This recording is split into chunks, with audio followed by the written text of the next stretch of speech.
What's going on, everybody, and welcome to another episode of Carbonite Bounty BS with me and the nerds here. Today we have that part two of our special edition of Nerd Court, which was did George Lucas actually wreck the original trilogy, or did we like the revisions made? So I believe that our judge has come to the verdict for today's episode. So if we would all like to stand as our Your Honor D.P. Brown comes to the table, we will get the verdict in and welcome back, Your Honor.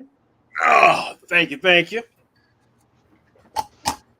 Order in the court. Order in the court. All right, all right. How's everyone doing today? Just Doing great. well. Tremendous now, Your Honor. Now that I see Yeah. your lovely smile. We feel so much better that your handsome countenance is now blessing our computers and various other streaming devices. Your Honor, we are anticipating a positive verdict today in the prosecution. Thank you. All right, all right. I appreciate that. And I haven't rendered my verdict yet. Han shot Ken first, Ken.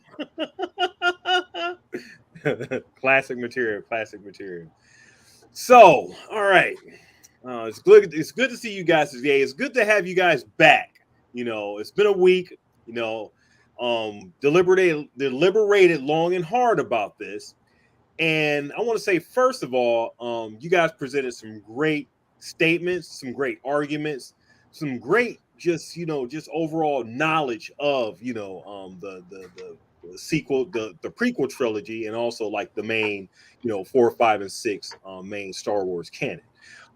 Before I deliver my verdict here, I did want to give the bailiff, our infamous tmitch.com, a chance to express his opinion, of the revisions. And I see, by the title of, did George Lucas wreck the original trilogy? Hyperbole is up a notch each week as we talk about this thing. So that is just something that I've noticed here. So bailiff, would you mind, before I express my verdict on this, just giving us your 2 cents on what you heard last week?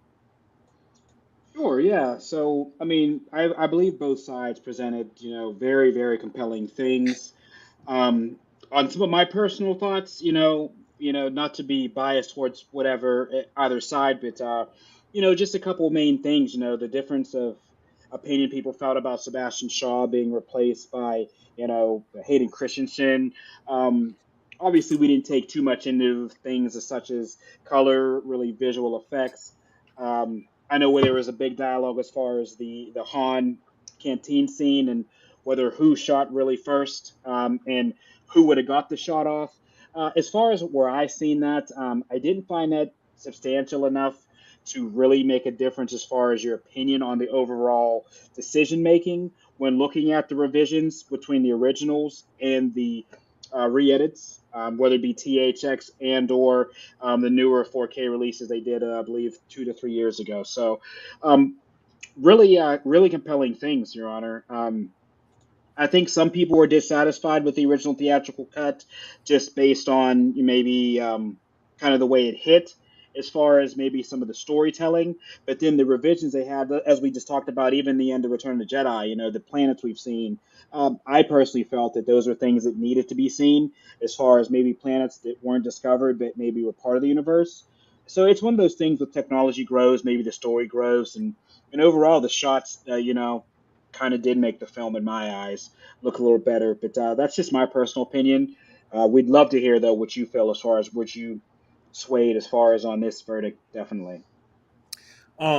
Yeah, thank you. I appreciate that. You present your opinion there because I know you have a lot to say. I know this is something that you hold dearly as well, as do all of us and everything. So definitely appreciate hearing your statements and your comments and everything on this subject as well. So what we've all been waiting for, let's get to it. All right. So like I said, thought long and hard about this, and okay, so let's talk about like the arguments for and against like the Star Wars visions that were made by George Lucas. Um Now, me being as a creator myself of the Theme of Thieves comic, my comic book series, on sale right now at themeofthieves.com. I can see the reason behind Steel City Hitch's argument for changes in the revisions, in the story. Now, I'm not going to pretend to know what George Lucas had in his mind, but when you create and you have vision formed in your mind, you have a vision in your mind how things are going to appear. Now, as you try to get as close to perfection with the tools that you have at your disposal, these things will allow some changes to possibly be made. Now, to Steel City's point, once technology advanced to a point where George was about to change what he deemed as flaws to his original piece, that he saw an opportunity to take advantage and create something more cohesive. Now, to many in this industry, they're granted this. Not many in this industry are granted this, but since George owned the property at the time and had Final Cut, he used the technology to further his vision. Now, the question is, was this thing the right thing to do?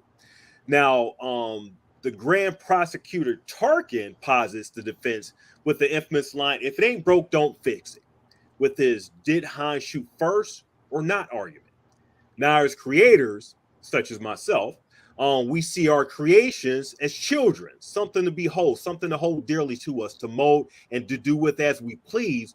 But once we put them out into the world, we got to let them walk and have judgments be made upon them. And then thus they're out of our hands. So you put your child out there, they got to walk and got to be judged. Same way with your creation.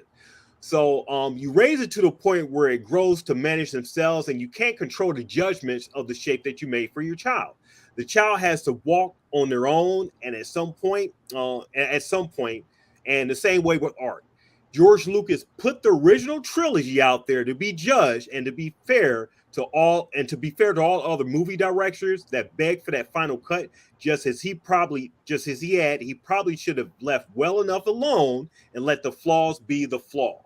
That's what some of the original, fans of the trilogy, the first trilogy thought. Just leave everything be and let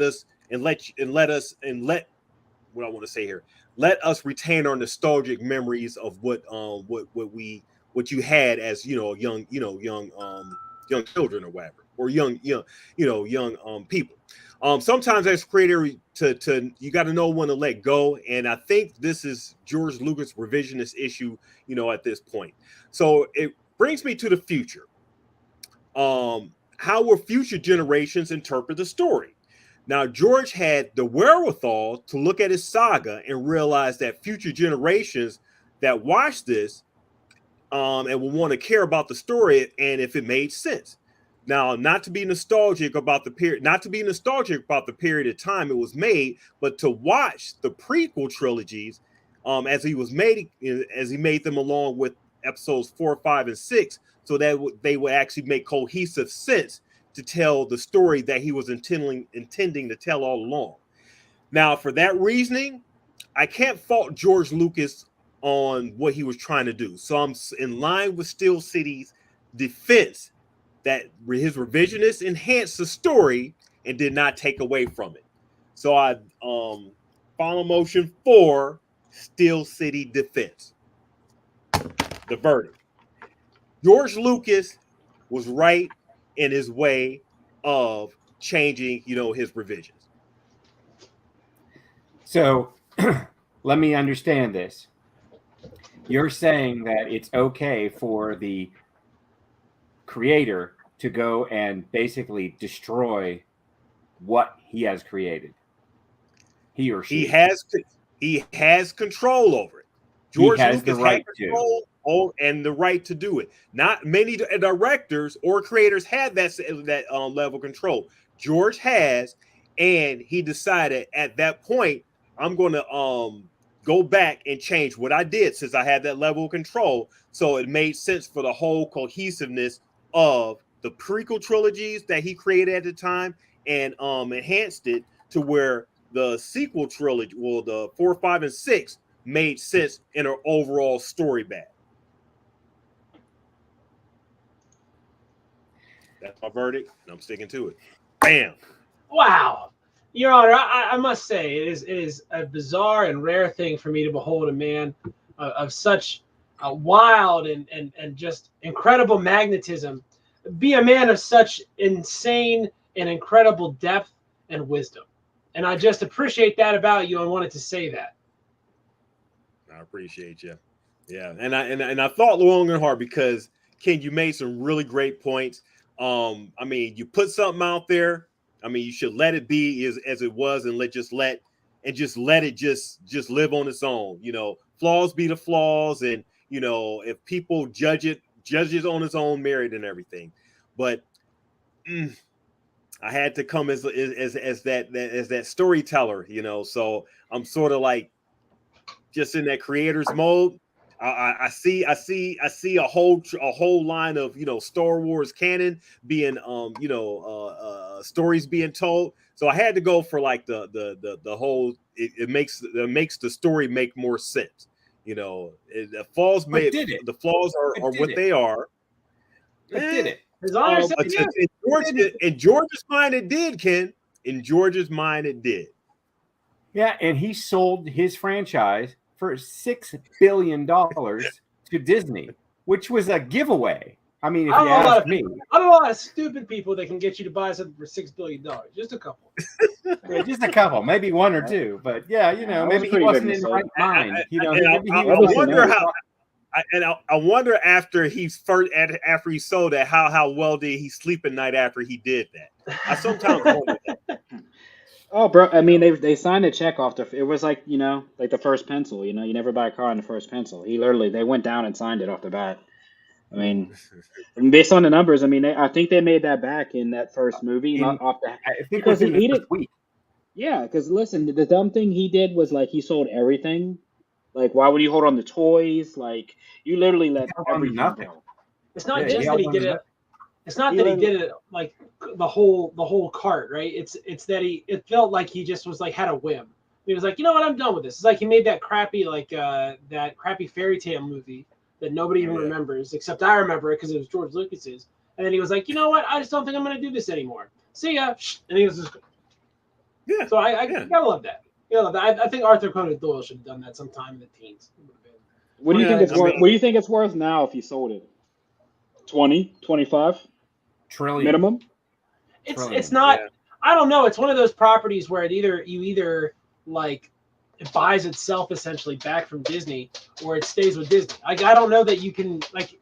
It's like priceless because you're not going to make another Star Wars. It's like Game of Thrones. Like, it'll be on HBO forever because you're not going to make you can't manufacture that sort of community. It's just not a thing that's possible. The crazy thing about this is that he let it go to a corporation, and usually corporations own, like, you know, massive IPs such as this. You know, George Lucas was a beneficiary of creating something on his own and holding on it for so long, and to the point where he just felt like, you know, it said that, you know, he felt on a whim he had to sell it and everything. No other creator is owning a property like that. They're more or less making creations for corporations. You know, George Lucas is one of a kind. It was one of a kind. You know, you're not going to get another. That's just not going to happen. You know, even George R.R. Martin, to a degree and everything, he sold all his rights to HBO and Warner Brothers for Game of Thrones. You know, he still has the rights to his books and everything, but you know, it's not going to be on the level of Star Wars. Star Wars is a one in a lifetime type of thing. You know, somebody will come up with something later down the line, but George held on to something really valuable for a long time.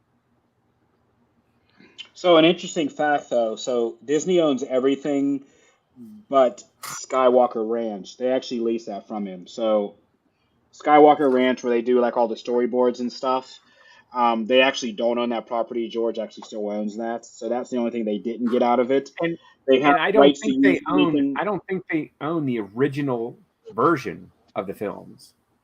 I don't know, but I know that Lucasfilm rents that from George Lucas as far as when they're shooting there, because he also has a winery. So believe it or not, there's actually a a Skywalker Pinot Noir, and I believe a Chardonnay. So yeah, he actually owns wine on that ranch as well. But yeah, Disney actually didn't buy the Skywalker Ranch. They leased that when they're shooting a lot of that Mandalorian stuff from some of those studios there. Ken, I'm not sure. I mean, I don't think. I mean, even if they don't own it, it's not like he could release that. You know, and be like, okay, this is. I mean, Because maybe he destroyed it. He destroyed it. I don't think he can destroy that. Nah, I mean, you know. I mean, Disney He still could- has the Disney still owns the scripts to the original 7, 8, 9. I Whenever think he it's does. if he couldn't get rid of the Christmas special, he can't get rid of the original editions. I mean, that's just my litmus test. I mean, he tried real hard to get rid of the Christmas special and couldn't do that. And we could talk about that one too. Oh my god! Yeah, I'm not defending that. I'm not defending the Christmas special. I'm just not doing it. It's too much B. Arthur. Too many B. Arthur songs in the Christmas special for me to want to be the defense attorney for it. I have it on VHS with commercials. Yeah, so this was a good one, guys. What are you guys thinking about next? Well, what's my penalty? What's my sentence? Do I Oh man, okay. So I had kiss to an watch Ewok or what? or maybe watch the Ewoks. Okay, kinda I can hard- do that right it's now. I like that. That's not a sentence, you know. It's kind of hard to punish Ken. I think everything has been a Ken out of Ken from Star Wars. It's kind of hard to punish. Yeah. That's. Why don't we make him watch? How about this? How about you have to watch Star Trek: The Motion Picture? Okay, on VHS or Laserdisc? Your call. Yeah, that's rough. He has laser disc, Extended so you know edition that. Okay, or I want to not? see that. I want to see Kirstie Alley. I want to hear about Kirk's wig. Vidger? And I want to hear about how the Voyager probe somehow Vidger. obtained sentience. It was Vidger. Vidger. And Vidger. then went backwards. It's a backwards science. And science, you know, it's like a backwards artificial intelligence that can't pronounce its own name. Vidger. Okay, I can give you a lowdown on that. It was also the first time there was actually a transporter accident in that film where nobody came back. They transported them and they were completely torn apart and turned inside out when Scotty regenerated them. It's the only time in Star Trek history there's been a transporter accident in that film. Yeah, it's true. So I will watch the VHS version. I'll watch it on Laserdisc and the extended director's cut version, which is fine because they moved the story in the proper direction. They didn't alter it completely like George Lucas did. So okay, I'm good with that. That's like going to Club Med, you know, just being you get to negotiate where you want to go, Ken. Yeah, challenge taken. All right. So all right, well, I guess like in the next couple weeks we have like, you know, Andor coming. We have T Mitch on like, you know, his Galaxy Edge vacation for his 5th time, you know. We have potential. The Star Cruiser as well. We're going to the Galactic Star Cruiser. I'm so excited to hear about that. We should be excited to hear about that. We got potential docket number 3 coming up and everything. But Andor's coming up on the 21st, so we can either since Galaxy's Edge is coming up, you know, for Mr. T Mitch there, You guys can even preview it, and then what's it, Wednesday? Yeah, I'll let you guys know if I'm out of the park by then or not, or maybe we do it live in the park. Who knows? All right, we shall see. Yeah, but yeah, interesting things. The skies, obviously, as we said, keep your eyes peeled. Everybody knows with a big Star Wars thing with Disney releasing D23. Hopefully we get that Mandalorian trailer. Hopefully we get some official dates. I know we told you guys previously Bad Batch would be simultaneous. That's been pushed back, as well as even Andor. And as DP said, you know, with them releasing 3 typically they say hour-long episodes, so 3 hours of the first episode of Andor. We want to make sure we, you know, have the sufficient things to go over, and we give you guys that great content. So, as we say, be patient with us. Follow us on all our socials, and we definitely come back and get you guys some great content. and be able to go over all this stuff. Because I mean, I think this back half of the year, as we discussed, it seems jam packed. I think this will run us basically almost until February. I mean, how all these series are stacking, and even February, I heard rumors of maybe Mandalorian then. So I mean, I think this train is really taken off with the streaming stuff on the Star Wars platform. So as we said, guys, keep pilled on us, and we really appreciate all the feedback you guys are giving us, and these nerd courses. Let us know if you like them. I mean, I'm really enjoying them. I know we are. So They're fun to um, do. definitely, They're fun. we need some ideas. So if you guys in the comments, I know a lot of you guys, give us some ideas of some things. Not only Star Wars wise, but also in the Nerd Psycho comic flick show as well. We definitely like to debate, and these are fun ways to go about debating in a different way. And you guys have any other final thoughts? No. Can't wait All to right, Andor. guys. Yep, definitely. Andor. Unmastered, unedited Andor. Not Yep. not No, revised Andor. not broken First yet. shot. Yep, first shot. We're not going to revise 1.0. it. No Yep. revisions. No A lot of revisions. bugs. But yeah, guys, so thank you for coming on, and until next week, this is the way. This is the way. This is the way.